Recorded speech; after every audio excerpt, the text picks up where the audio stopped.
El mostrador en la clave. Mi actualidad desde distintos puntos de vista. Un espacio para discutir bien informada. El mostrador en la clave, con el equipo de El Mostrador. La clave me escucha. Estamos con el mostrador de en la clave, Macarena Segovia y Natalia Saavedra. ¿Cómo están, muchachas? Hola. Bien. Ya, ¿por dónde quieren partir? Porque ustedes tienen hartos temas hoy día. Yo vengo hoy día de totalmente un arroz graneado, me voy a guardar, como dice la señora, y le voy a dar paso a esta señorita que tiene un estupendo tema hoy día sobre los desafíos de la educación en Chile. A ver. Oye, el CIMSE, el cuestionado, eternamente cuestionada prueba CIMSE, esta es la prueba escrita, o sea, la implementación, se implementó en el 2013 más o menos la prueba escrita, donde los niños de sexto básico tienen que escribir un cuento en base a 3 inputs distintos. ¿Cuál es el problema de esta prueba CIMSE que se dio el año pasado, en el 2018, y ahora se está revisando? Es que hay una serie de irregularidades en la entrega de la licitación para su revisión. Cabe destacar que hay varios montos, ayudas a los colegios que dependen de la calificación en el CIMSE. Y, bueno, en la entrega a qué empresa le dieron esta licitación para revisión. Y por otro lado, también nosotros pudimos hablar con varios revisores de la prueba, que ellos tienen un contrato de confidencialidad, así que nosotros mantuvimos en secreto el nombre de ellos y ellas, que nos contaron las respuestas que venían y cómo tenían que calificarla. Entonces llama la atención dentro de esta revisión, que hay que destacar, son una licitación por 550 millones de pesos, son 240.000 pruebas revisadas ahora. Perdona, Maca, la licitación es por tomar la prueba y revisarla. No, solo revisarla. Perfecto, ya. Son 240.000. La evaluación. La evaluación. Perfecto. ¿Por qué? Porque esto se divide en etapas y es como información compartimentada, porque es tan secreta que una empresa escribe la prueba, otra empresa toma la prueba, otra empresa escanea la prueba, otra empresa revisa la prueba. Son distintas. Entonces, estamos aquí en la etapa de revisión ya, la última etapa final. Perdona, déjame hacerte una pregunta de eso. ¿Hay alguna razón objetiva o necesaria, imprescindible para que esto sea así? Que tú tengas cuatro empresas para 4 partes distintas de la prueba y no haya alguna que administre toda la prueba, como pasa, por ejemplo, con la PSU, perdón. Se supone que el objetivo de esto, porque además estos resultados no tienen que filtrarse el detalle de los resultados, entonces por confidencialidad y compartimentación de la información, se tiene que dividir la ejecución de la prueba. Claro, además, que el que hizo la pregunta no sea el que revisa. Se supone que debería ser más barato porque hacen competir en distintas instancias a las empresas. Además que, por ejemplo, esta licitación se abrió este año recién y la prueba ya había sido ejecutada. Entonces, dentro de las respuestas que nos contaban los revisores de esta empresa que se llama Celeduc, que es de 2 exfuncionarios de la Agencia de Calidad de Educación, que es la que toma y la encargada de la prueba que mide la calidad educativa, decían, por ejemplo, nosotros nos llegaba un 1% de las pruebas que revisábamos al día. A ellos les exigían revisar 100 pruebas por hora, por ejemplo. Decían, del 1% venían mal escaneadas. No se veía la escritura en el fondo. No, claro. Eran ilegibles. Esto para explicar un poco, es un cuadro en el fondo, por decirlo vulgarmente, donde los niños escriben de su caligrafía el cuento. Por ende, las pruebas escaneadas tenían que permitir que los evaluadores leyeran este cuento y le evaluaran con algo de subjetividad, se supone, porque se supone que es subjetividad sobre algo objetivo, porque es la imaginación de cada niño respecto a este cuento. No, esto es respuesta cerrada. Capacidad de los niños y de las niñas para escribir una introducción, un desarrollo, una conclusión, un final en un cuento con 3 inputs. En este caso era como el lobo y el zorrito, el lobo y el oso, mi amigo marciano, mi mascota perro. Ya, esos son los elementos que tienen que estar en el cuento. Claro. Entonces los niños veían esto y escribían el 1% me decían no se leía. Entonces nosotros teníamos que calificarla con nota 1, nos dijeron en la agencia cuando nos explicaron cómo calificar, y además teníamos que ponerle un código. Ya. Cuando tú le ponías una nota 1 a esta prueba, tú no le podías poner el código, porque quedaba calificada con nota 1, que no es una nota, es como un nivel 1 básico malo, no escribió el final del cuento, no se entiende, etcétera. También otra que le llamaba mucho la atención era que habían muchas respuestas en creol, que es el idioma de los niños y niñas haitianos. También le calificaban con nota 1 y le ponían el código 95, que era otras lenguas. también cuando la calificas en nota 1, queda con nota 1 esa prueba. Y en otras lenguas no eran calificadas, son anuladas esas pruebas. Entonces también hay que entender que hay casi 1.000 niños inscritos en la educación hasta el 2017. Ahora no sabemos cuántos niños. O el 0,9% de la matrícula. 0,9% de la matrícula. Perdona, que déjame hacerte una pregunta ahí. Los niños que vienen y que van a las escuelas chilenas ya y son niños que vienen desde Haití y que probablemente hablan creol. A ellas, el hecho de que escriban la prueba en creol, ¿es porque se les autorizó a que eso ocurriera? No, ¿o porque... es que no hay alguien que medie. Por ejemplo, no hay hay un monitor, pero se supone que ese monitor no puede intervenir mientras los niños escriben. Entonces, lo más seguro es que los niños leyeron en español bien, pero dentro de la presión que significa dar una prueba SIMSE, que no es fácil para los niños, contra el tiempo, entender lo que te están diciendo y responder, lo más seguro es que para ellos lo más fácil de responder era en su lengua materna. Hicieron el cuento, pero lo hicieron en creol. Lo respondieron en creol. Vimos los resultados de la investigación que hizo la CEP hace poco, durante el fin de semana, donde decían que los niños haitianos tenían un gran nivel cognitivo y mejoraban las calificaciones de los colegios y de las escuelas. Y aquí hay un parte importante que no está siendo revisada. Una experta con la que hablamos nos decía, nos pasaba hace 5 o 7 años atrás, que nos pasaba que los estudiantes respondían, por ejemplo, en mapudungún. Y esas pruebas tampoco eran revisadas. Entonces, ahora nos pasa con otro tipo de lenguas, como en este caso es el creol. Pero eso no es todo, porque hay muchos vicios y como esta prueba es tan secreta, no se sabían. Nos decían, me decían a mí, también me llegaban niños que me respondían abiertamente, decían, mi profesora me dijo que no viniera a dar la prueba, pero yo vine igual. Y se topaban con 10 pruebas de esas al día. O otras pruebas que evidentemente habían sido respondidas por adultos, porque eran pruebas respondidas con léxicos muy complejos, que incluían descripción de personaje, era como la prueba perfecta. Que convengamos que son niños de sexto básico también.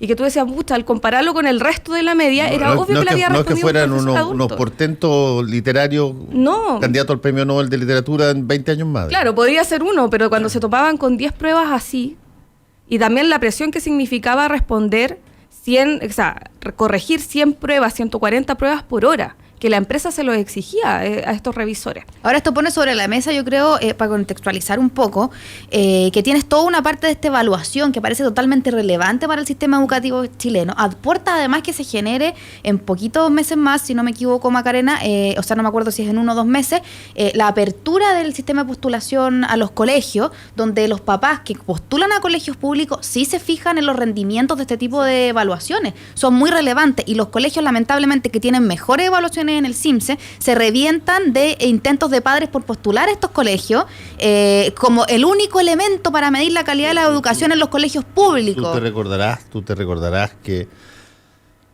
ya se ha detenido un poco esa tendencia, pero hubo una época en que los medios de comunicación traían un ranking de los mejores colegios yo creo que todavía aparece, te iba a decir, claro. Pero yo vi notas del CIMSE del 2018, por ejemplo, que decía, revisa. Lo que pasa es que no han salido los resultados, es por la época en que sale el resultado. Claro, que yo me acuerdo que en esa era bien odiosa la situación, porque te ponían un ranking de colegios de acuerdo al CIMSE que sacaban y nadie te explicaba cuál era la razón de por qué los colegios les iba mal en el CIMSE y a otros les iba bien. Es que tampoco hay un input desde la Agencia de la Calidad de la Educación que diga, porque por ejemplo, esta prueba del CIMSE escrita, que se supone que es la más compleja y la que debería dar mayor cantidad de índices de cómo están escribiendo los niños, están divididas por niveles del 1 al 6. Entonces 1 es como no lo logró, 2 lo logró un poco,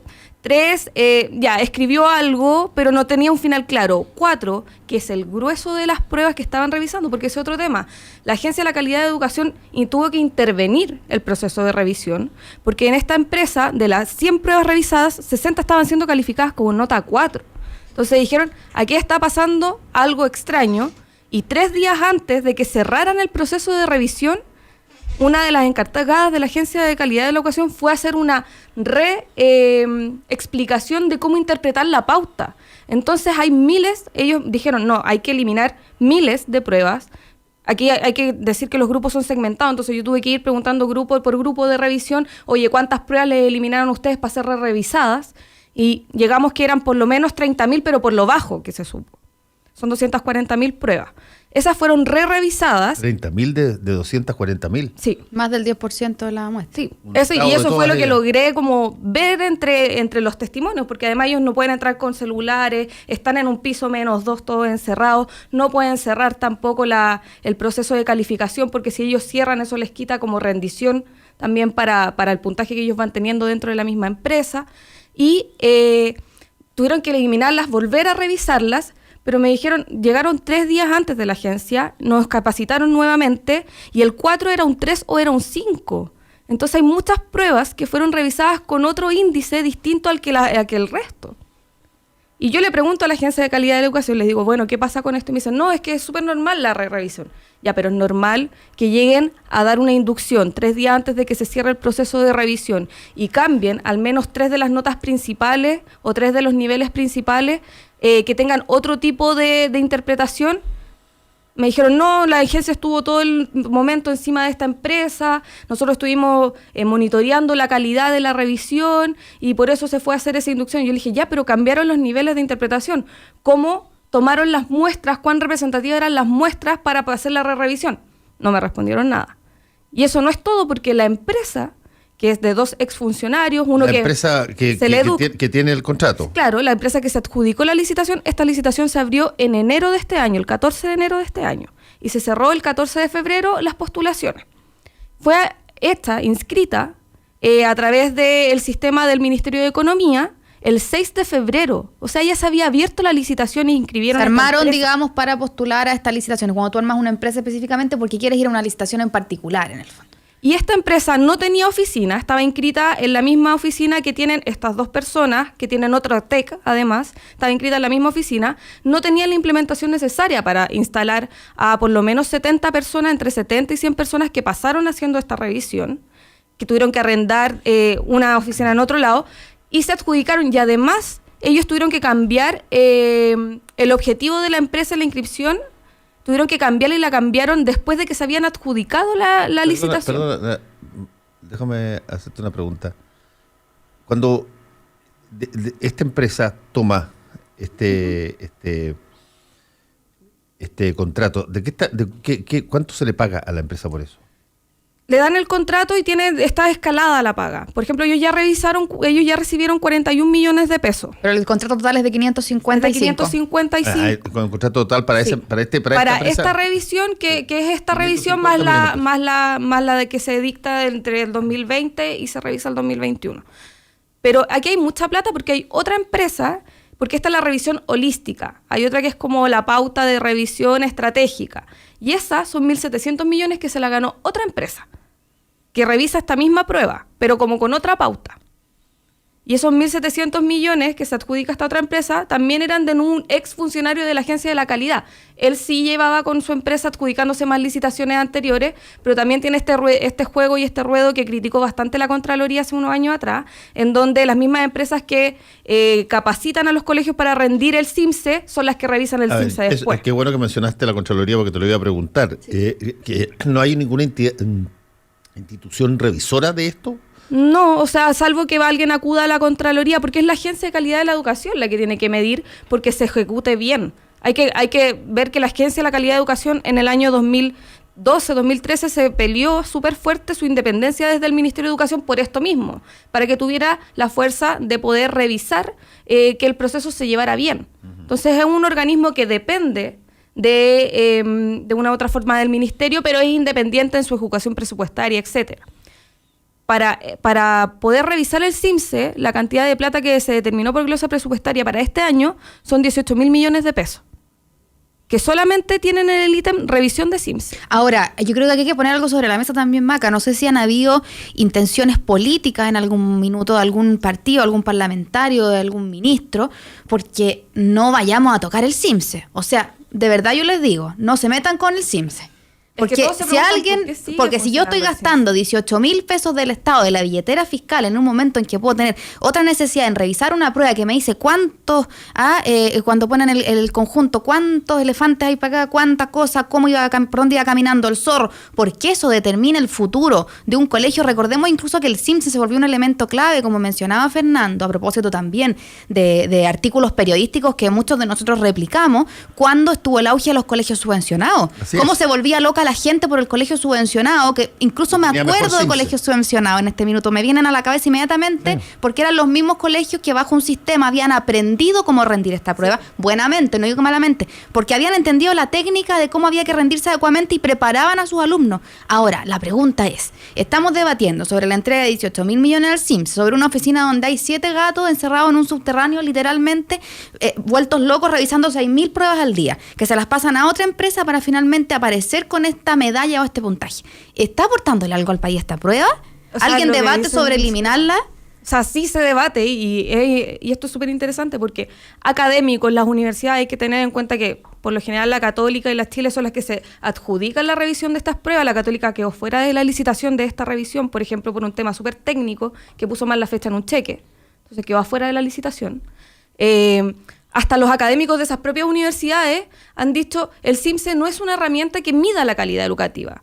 Parlamentarios también lo han dicho, el senador Montes ha tenido una cruzada importante en contra del CIMSE históricamente y nunca ha sido escuchada por el Ejecutivo, por la Agencia de Calidad de la Educación, que lo que ha hecho es, por ejemplo, cuando fue muy criticado el CIMSE, armó el CIMSE de escritura y de lectura. Entonces dijo, no, es que estas pruebas nos van a dar una mayor interpretación de la calidad que tienen los niños a la hora de escribir o a la hora de leer.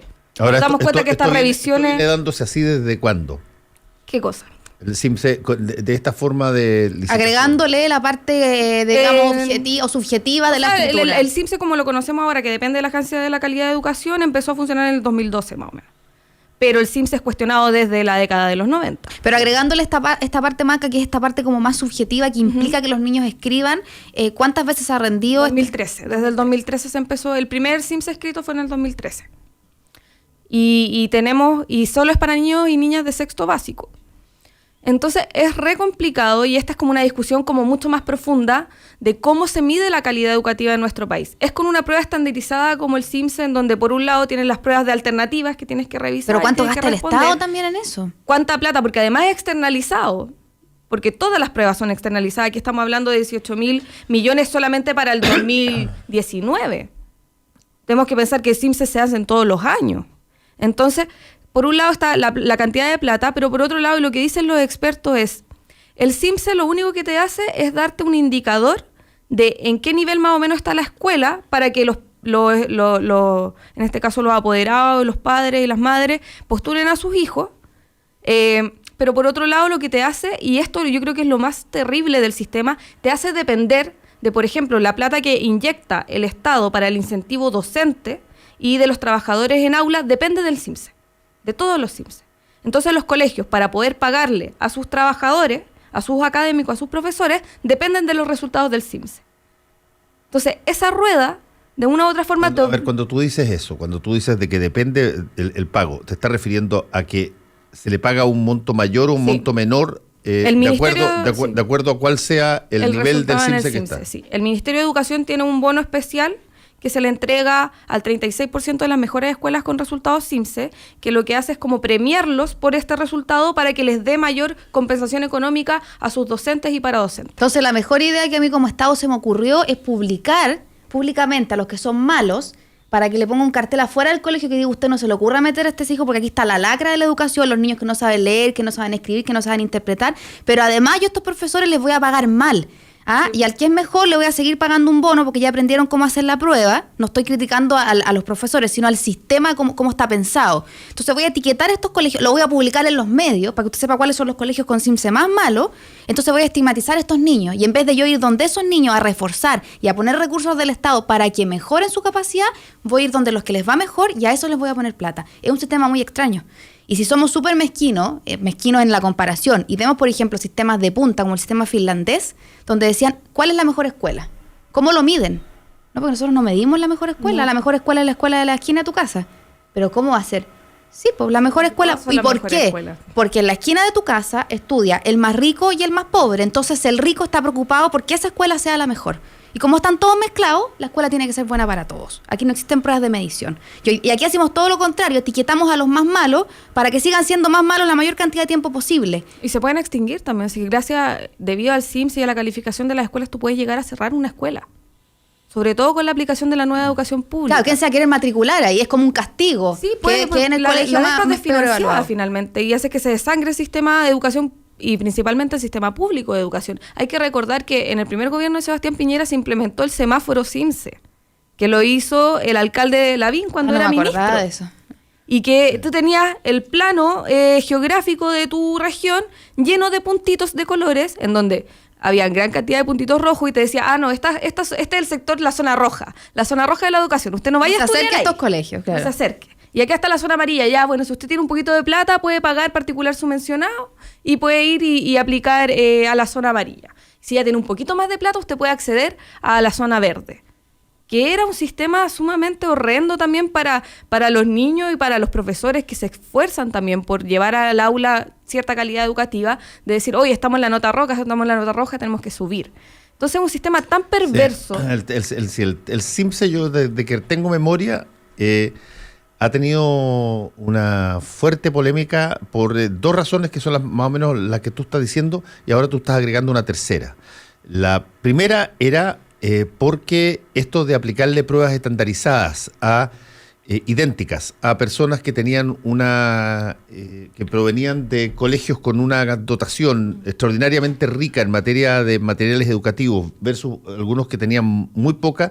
Yo me acuerdo de personas que discutieron esto desde muy, muy, muy atrás, esto de las pruebas estandarizadas vía CIMSE. Después la segunda tenía que ver por los anuncios, por cómo se usaba el resultado, esto que estamos conversando ahora, que se usaban la lógica de los semáforos en la época de Lavín, la forma en que se colocaban en los medios un aviso de los colegios malos, donde las personas no tenían mucha alternativa más que dejarlos a los niños ahí porque vivían ahí, no tenían recursos para sacarlos de la zona, en fin.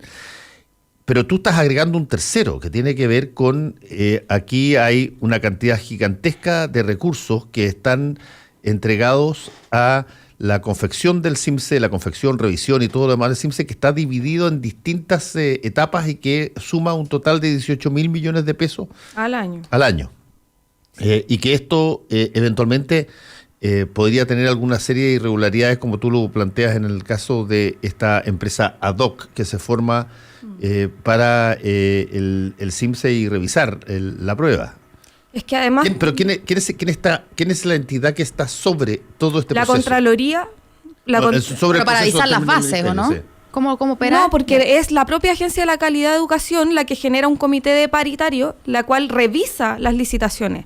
Es la agencia la que otorga la licitación. Ahora el ministerio ahí está totalmente externalizando su labor, o sea, le externaliza, digamos, toda labor de revisión, de toma, de análisis a la agencia de educación. Digamos, el Ministerio de Educación aquí no y a mí lo que más me directamente. decían, yo hablé también con el ministerio y me dijeron, bueno, es que este tema lo tiene que ver la agencia. Ya, pero la plata igual sale de No, la pero no es la partida plata, el criterio de educación tiene que venir del ministerio. Se supone también, pero bueno, hubo también una discusión con respecto a cómo la agencia tenía, gracias a su independencia, no iba a depender del Mineduc de turno, por decirlo de alguna forma. Sí. Entonces, también hay que destacar que hace poco salió el secretario general o el jefe como histórico que había tenido la agencia desde el 2014 hasta ahora están con un interino, pero viendo como el trasfondo de esto, hay muchos vicios dentro del proceso. De partida, los exfuncionarios de la agencia se especializan en revisar pruebas, ejecutar pruebas y además en ir a ofrecer sus servicios para los colegios, para que los colegios paguen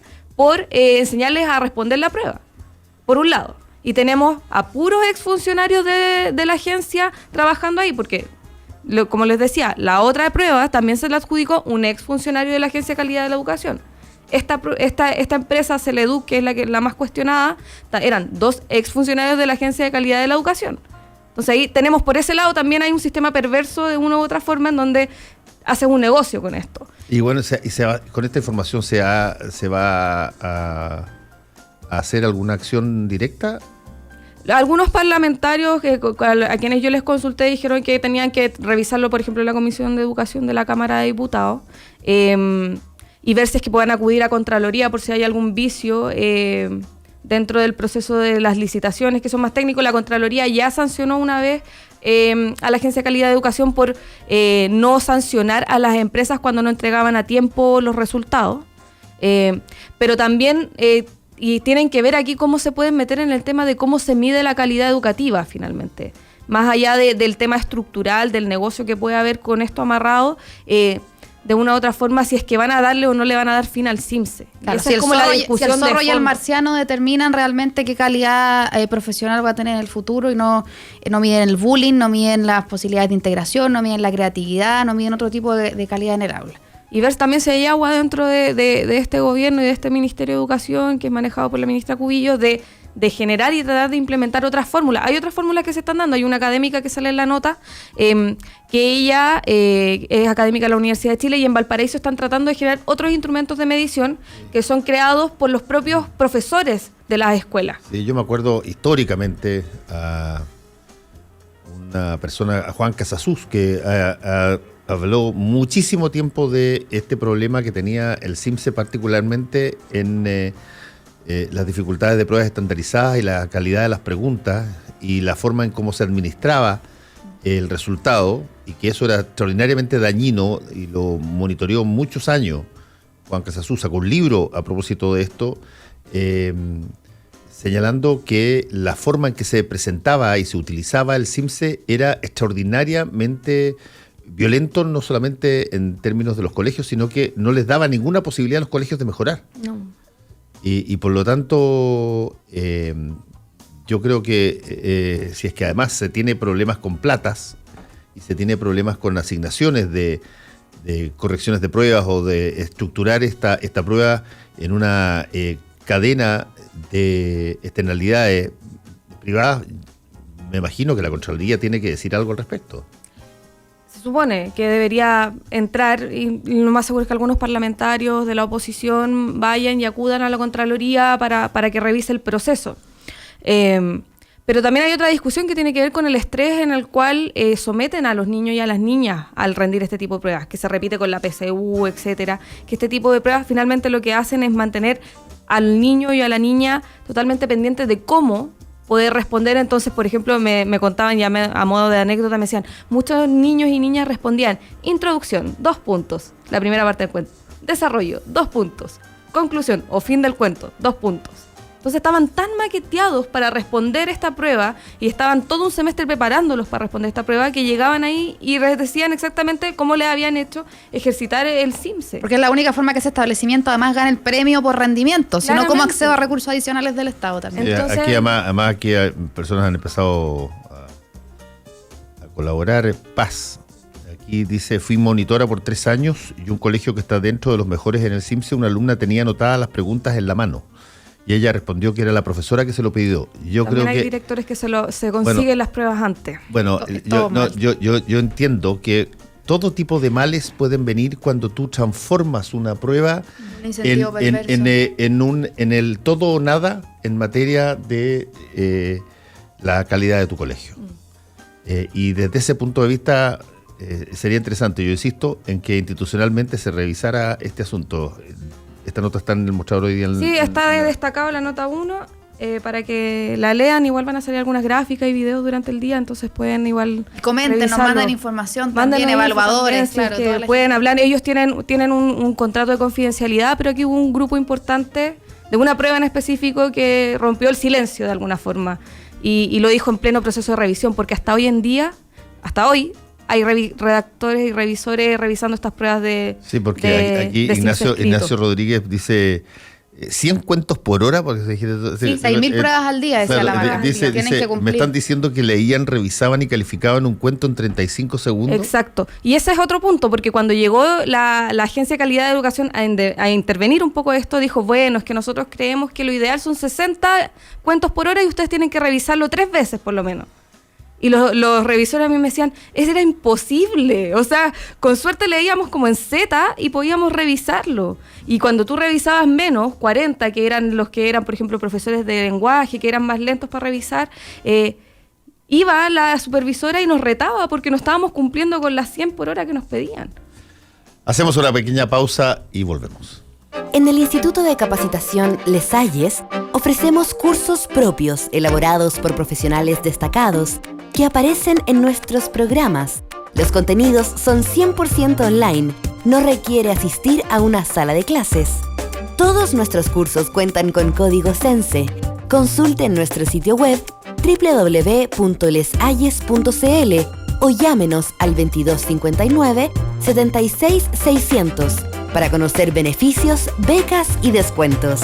Somos, desde 1985, la opción para capacitar a lo largo de todo el país. Somos Les Hayes, pioneros en capacitación online.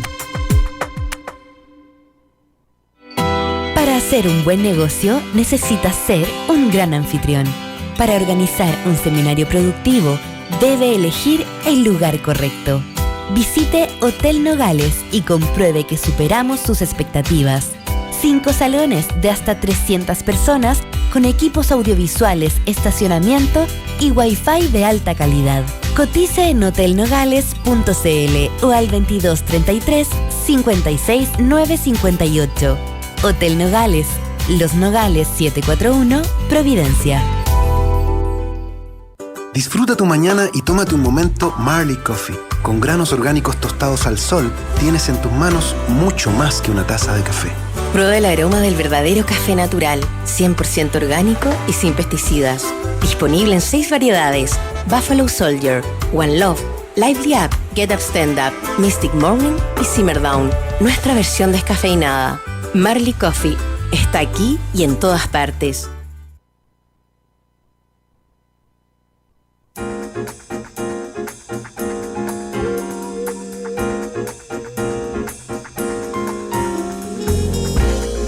Estamos en el mostrador en la clave con Macarena Segovia y Natalia. Oye,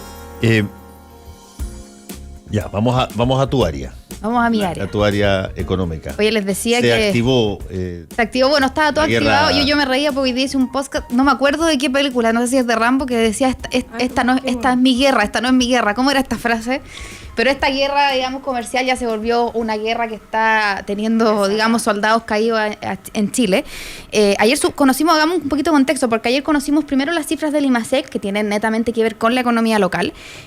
Un avance de 1,3% en el mes de junio. El mercado habló de un colapso de la economía durante ese mes, adjudicándole alguna estacionalidad de menos días hábiles. JP Morgan salió inmediatamente a corregir las perspectivas de crecimiento para Chile, ajustándolas hasta 2,5% para el 2019, y la meta del gobierno de crecer un 3% se vuelve peligrosamente cada vez más lejana.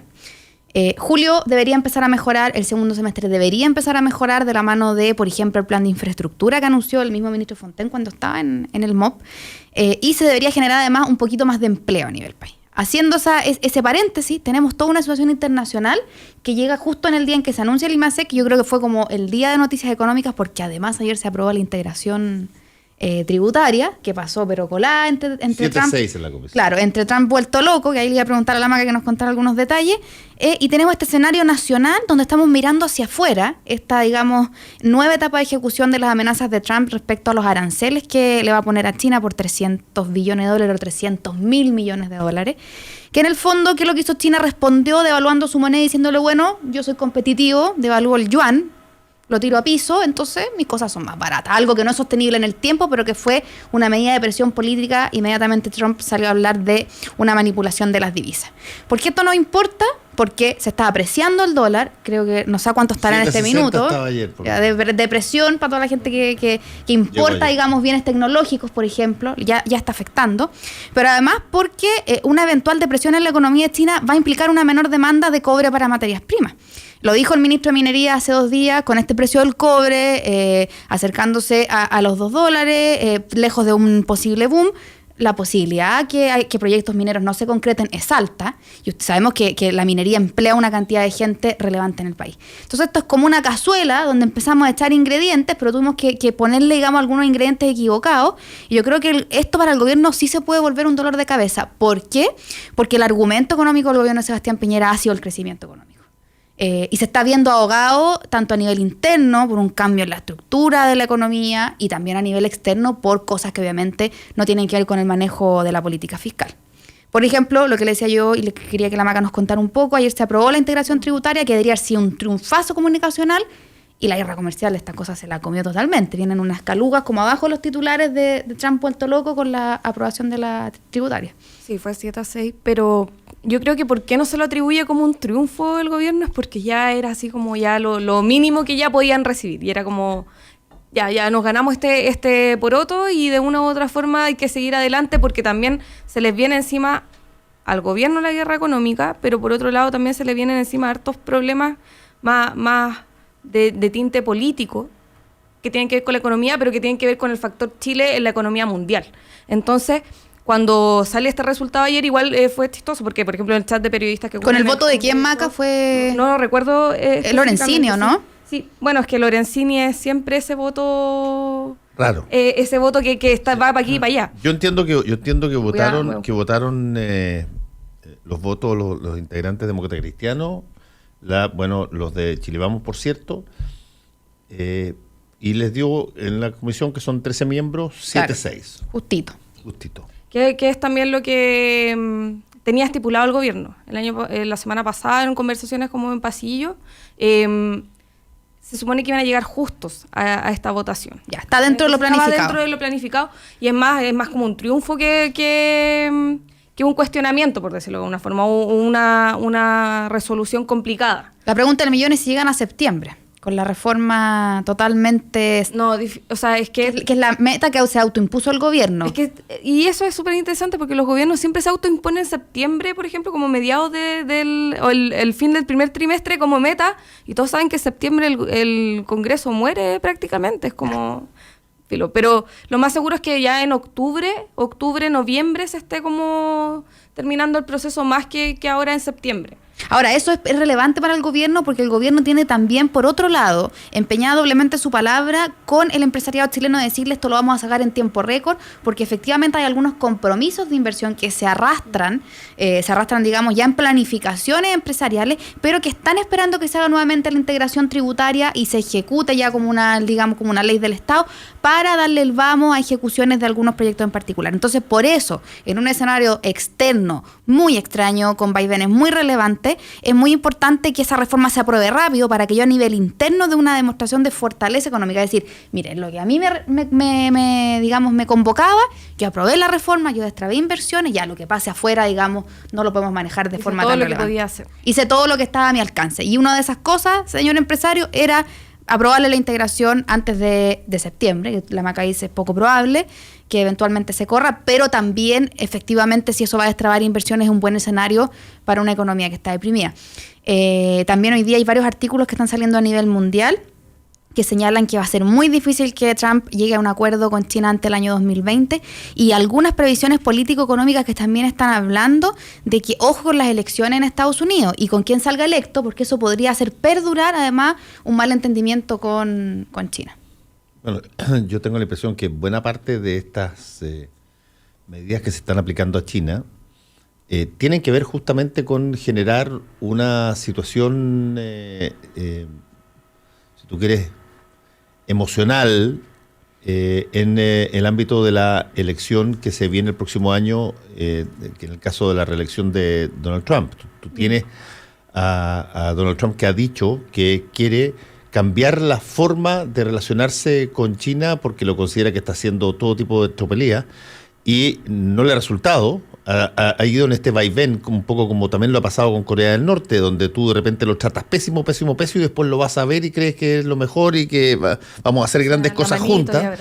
Y aquí ha pasado también, con China le tiraste una cantidad brutal de aranceles, los chinos respondieron, targeteando, básicamente generando blancos específicos para las elecciones de de medio periodo, y de pronto hay una tregua que se anuncia, que se vuelve a lo amigable, y de pronto se rompe la tregua. Por lo tanto, la impredictibilidad de todo esto, que es una cosa que me imagino los empresarios los deben volver locos, esto de que tú no sabes si mañana vas a tener una situación que eventualmente mueva a China a actuar, como pasó ayer. China todas estas cosas las había tomado con críticas, etcétera, pero no había efectivamente respondido, si tú quieres, en términos muy brutales, salvo ayer, cuando devalúa el yuan. Y esto genera pero un hecatombe mundial. Y por lo tanto, lo interesante es ver cómo sigue esto, porque lo que está claro es que parece que China se cansó de solamente recibir los golpes y está empezando a darlos también. Ahora, siendo China y Estados Unidos los dos principales socios comerciales de Chile, y Chile ya se había visto golpeado los primeros meses del año por una restricción de las exportaciones de estos dos países que son sus principales clientes comerciales, yo creo que fíjate que el guiño, que lo conversábamos antes fuera de micrófono, de que venga, digamos, la máxima autoridad china a la PEC, que se confirma justo ayer en medio de la guerra comercial, también es relevante, porque Chile, siendo este rédito de un país chiquitito, digamos, en el concierto mundial, yo creo que se va a convertir en un espacio relevante para poder conversar aspectos que puedan hablar de esta guerra comercial, también porque se está esperando la confirmación del máximo representante de comercio de Estados Unidos, eventualmente, digamos, incluso del mismo Trump, que venga a Chile. Entonces hay que ver en el fondo cómo Chile media, de alguna manera, aunque no es su instancia, pero media en esa relación, siendo además los dos sus clientes. De alguna forma, oiga, ustedes son mis dos clientes más importantes y no puedo irme hacia cualquier lado. Quiero hacer el paréntesis que China, si nosotros observamos los últimos 3 meses de prensa en Chile, de insertos, de publicidad, de entrevistas de sus digamos, representantes diplomáticos, la insistencia de que para ellos Chile es un mercado estratégico para inversiones, como cliente, como socio comercial, ha sido muy intensa. Es que creo que se vuelve esa visión de que seguimos siendo como el patio chico de Estados Unidos de una u otra forma, y claramente es una puerta de entrada para todo el mercado latinoamericano, Chile. Pero agarrándome un poco el tema de la PEC, es súper interesante porque hasta la semana pasada Japón era como el único que podía venir y que ya estaba así como medio... Estaba bien pobre la PEC, claro, estaba bien pobre sí, invitado. Alta pobreza en la PEC. Creo que hay un artículo súper bueno de la Nati respecto al tema de la PEC, igual en el diario de la semana, hace como 2 semanas. Alta pobreza en la PEC, el sentido, y que da ayer China cuando dice, no, nosotros vamos a ir a la PEC, estaban todos en Cancillería y en Hacienda. No se lo esperaban. No, para nada.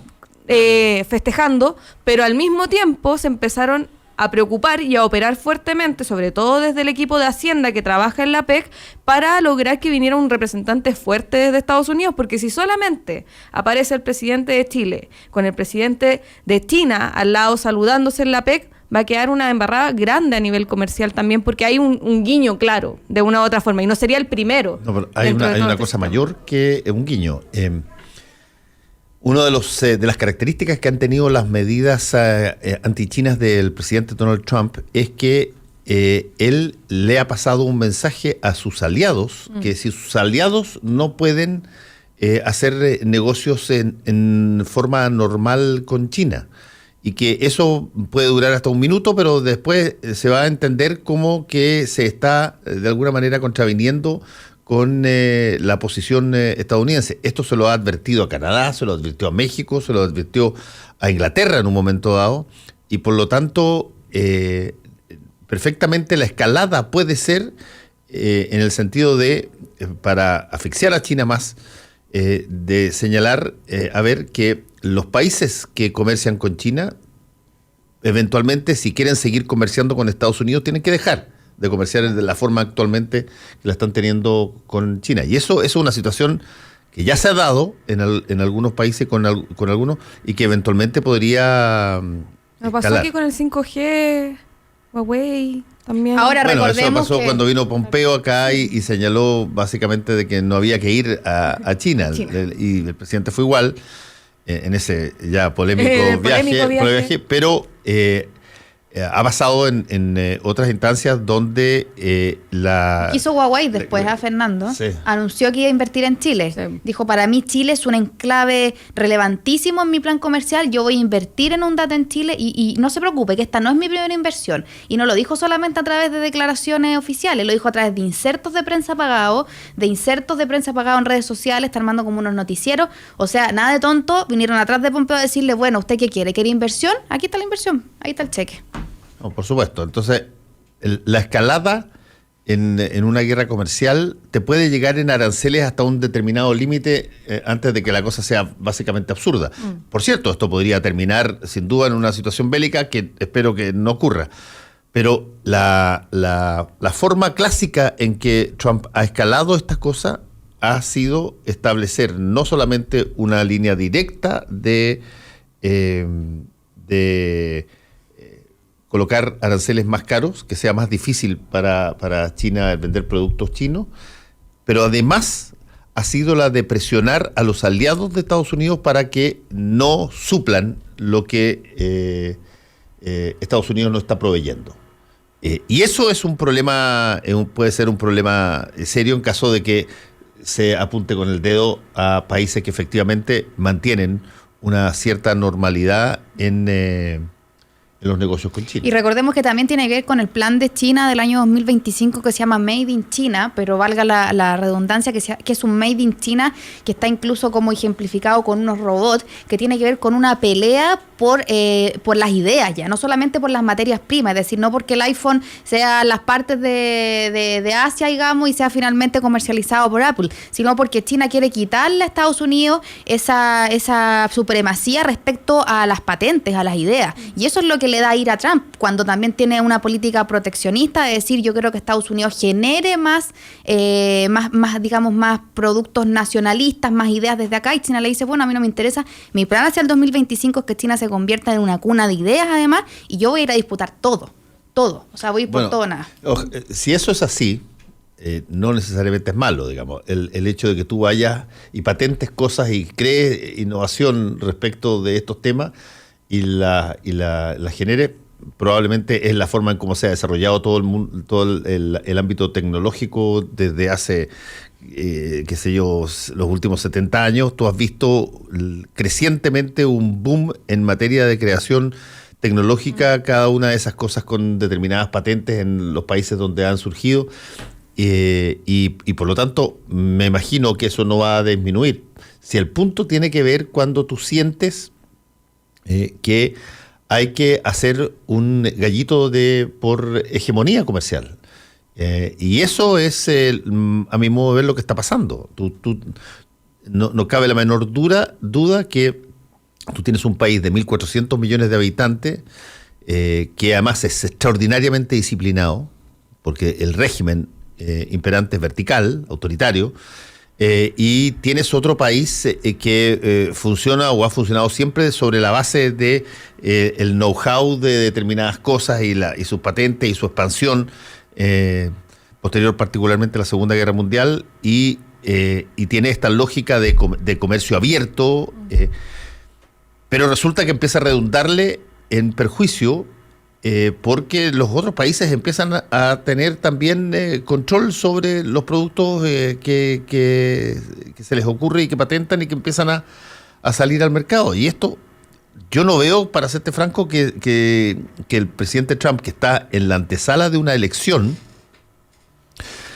si cede, si debilita la rodilla, va a tener un golpe en términos de comunicacionales, en términos de lo que quiere hacer con respecto a la elección. La guerra con China, la guerra económica con China, Estados Unidos, para Trump es como las guerras que levantó en su momento Bush también en Medio Oriente, finalmente. Como de una u otra forma, cuál es el gallito que mantienes o cuál es la posición de fuerza internacional que estás dando para validarte con tu voto duro, y en este caso el voto nacionalista, supremacista blanco que tiene también Trump.